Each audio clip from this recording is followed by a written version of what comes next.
Hello everyone, ये इस drama की हिंदी एक्सप्लेनेशन का सेकंड लास्ट पार्ट है। अगर आप लोगों को मेरी एक्सप्लेनेशन अच्छी लगे तो प्लीज मेरे चैनल को सब्सक्राइब कीजिएगा। जेड हॉस्पिटल में होती है, क्राइपॉप उसके पास आता है। जेड उसे थप्पड़ मार देती है। क्राइपॉप उसके साथ फ्लर्ट करने लगता है, कहता है तुम अपने होने वाले हस्बैंड को कैसे मार सकती हो। जेड उससे सुनाते हुए कहती है मेरे डैड को सब कुछ पता चल गया है, अब तुम पर कोई भरोसा नहीं करेगा। उसे वहाँ से जाने के लिए बोलती है। तभी क्राइपॉप को कोई बुलाता है। क्राइपॉप कहता है मैं बचे हुए पैसे लौटा दूंगा, लेकिन आपको मेरी थोड़ी सी मदद करनी होगी। बॉस से कहता है आप सिला के पास कॉल करके उसे डराइए। ये लोग सभी बहुत खुश होते हैं। फाई आता है, सभी से कहने लगता है मुझे लगता है जेड मुझसे नाराज है। मैं सिला को अरेस्ट करवाने के लिए गया था, उसके डैड हॉस्पिटल पहुंच गए हैं। सभी लोग अपनी अपनी सलाह देने लगते हैं। बॉस सभी को शांत होने के लिए बोलता है। नेक्स्ट सीन में हमें सिला को दिखाते हैं जो कि काफी डरा हुआ था। क्राइपॉप उसके पास आता है। सिला क्राइपॉप से कहता है मुझे पुलिस से भागने में पैसों की जरूरत पड़ेगी। तुमने मेरे डैड के प्रॉपर्टी के पेपर इतनी इजीली साइन करा लिए, तुम्हारे पास कोई ना कोई रास्ता तो होगा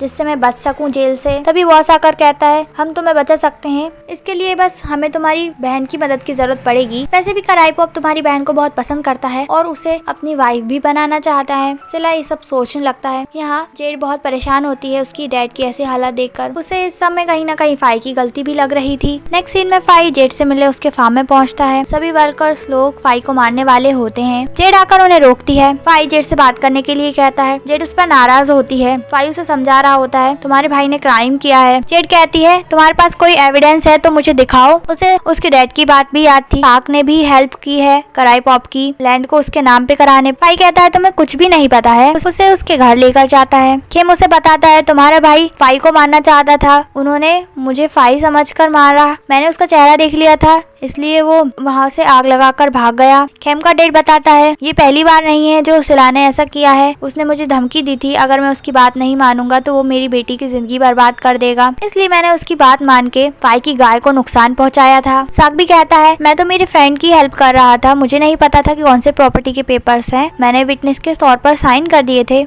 जेड को भी सारी बातें समझ में आ जाती है। फाई उसे कहता है मैं तुमसे कोई झगड़ा नहीं करना चाहता हूँ, हम दोनों प्यार से रहें। जेड उसे गुस्से में कहती है क्यों तुम्हारे मन में तो कोई और लड़की है ना जिसके लिए तुम हॉस्पिटल में जाते हो बार बार। फाई कहता है हाँ ये तो सच है। यह सुनकर वह गुस्सा हो जाती है। फाई उसे मनाने जाता है उसके पीछे। उसे कहता है वह केवल जेड से ही लव करता है, वही उसकी लाइफ पार्टनर रहेगी हमेशा। यह सब सुनकर जेड उसे हक कर लेती है। सारे लोग आ जाते हैं, दोनों को छेड़ने लगते हैं। जेड को घर छोड़ने आता है फाई। जाने से पहले उसे कहता है क्या मैं तुम्हारे डैड से मिलने चलूं। जेड मना कर देती है, कहती है डैड तुमसे अभी वैसे भी नाराज हैं, तुम्हें देख लेंगे तो और ज्यादा उनकी तबीयत बिगड़ सकती है। जेड जैसे ही घर में पहुंचती है उसे पीछे से कोई पकड़ लेता है। वहाँ सिला ही था। सिला को देखकर वो हैरान हो जाती है। उससे कहती है तुमने क्राइम किया है, तुम्हारे खिलाफ सॉलिड एविडेंस है, तुम ऐसे कैसे भाग सकते हो। सिला कहता है तुम्हें मेरी मदद करनी होगी, मुझे कुछ पैसे चाहिए हैं। जेड कहती है उतने से पैसे में तुम कहाँ भाग पाओगे, और वैसे भी मैं किसी क्रिमिनल की मदद नहीं करती हूँ। सिला उसे इमोशनली ब्लैकमेल करता है, उसे एक चांस और देने के लिए बोलता है। उसे सोचकर फैसला लेने के लिए कहकर चला जाता है। जेड डैड के पास आती है।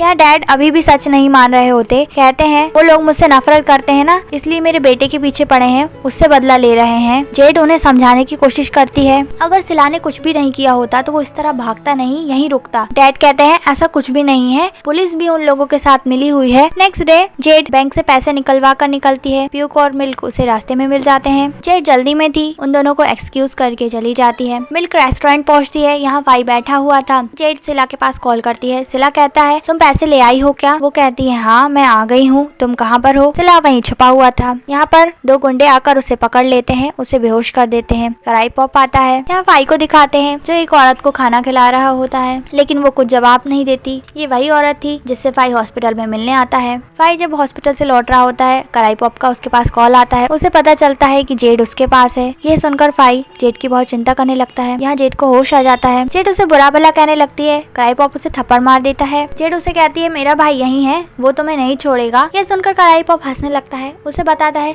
सिला ने ही तो मेरी मदद की है तुम्हें यहाँ तक पहुँचाने में, सिला ने तुम्हें बेच दिया है। साथ ही कहता है अब तुम मेरी वाइफ बन जाओगी, इसके बाद हम साथ में सिला की अस्थियों को लेने चलेंगे। जेड कहती है तुम सिला के साथ क्या करने वाले हो। क्राइपॉप बताता है उसे हम मार देंगे। यह सुनकर वह हैरान हो जाती है। फाई यहाँ पहुँच जाता है। काफी सारे गुंडे फाई पर हमला कर देते हैं। फाई की ऐसी हालत देखकर जेड को उसकी बहुत चिंता होने लगती है। है। कराईपॉप फाई को ही दिखाकर जेड के साथ जबरदस्ती करने लगता है। फाई दोनों गुंडों से खुद को छुड़ाकर कराईपॉप पर हमला कर देता है, उससे गन छीनने की कोशिश करता है। उन दोनों के बीच में काफी फाइट होती है। फाई कराईपॉप को बहुत मारता है, उससे गुस्से में कहता है तुम्हारी हिम्मत कैसे हुई मेरी वुमन को छूने की। जाकर जेड के रस्सियां खोलता है। जेड फाई से कहती है पहले सिला को जाकर बचाओ। फाई कहता है वो बुरा है इसलिए उसके साथ ऐसा हो रहा है। जेड कहती है लेकिन वो मेरा भाई है। यहाँ बॉस के गुंडे पहुँच जाते हैं, सिला को पकड़ लेते हैं, उसे काफी मारते हैं। तभी यहाँ फाई पहुँच जाता है गन लेकर। जेड उनसे कहती है तुम्हारी जितने भी पैसे हैं हम दे देंगे, मुझे थोड़ा वक्त दे दो। बॉस आकर कहता है 3 दिन में मुझे मेरे पैसे वापस चाहिए। जेड कहती है हम 1 हफ्ते में पैसे लौटा देंगे। बॉस वहाँ से चला जाता है। सिला को समझ में आ जाता है उससे बहुत बड़ी गलती हुई है। वह कहता है पुलिस मुझे ले जाए, उससे पहले मुझे डैड से मिलना है। नेक्स्ट सीन में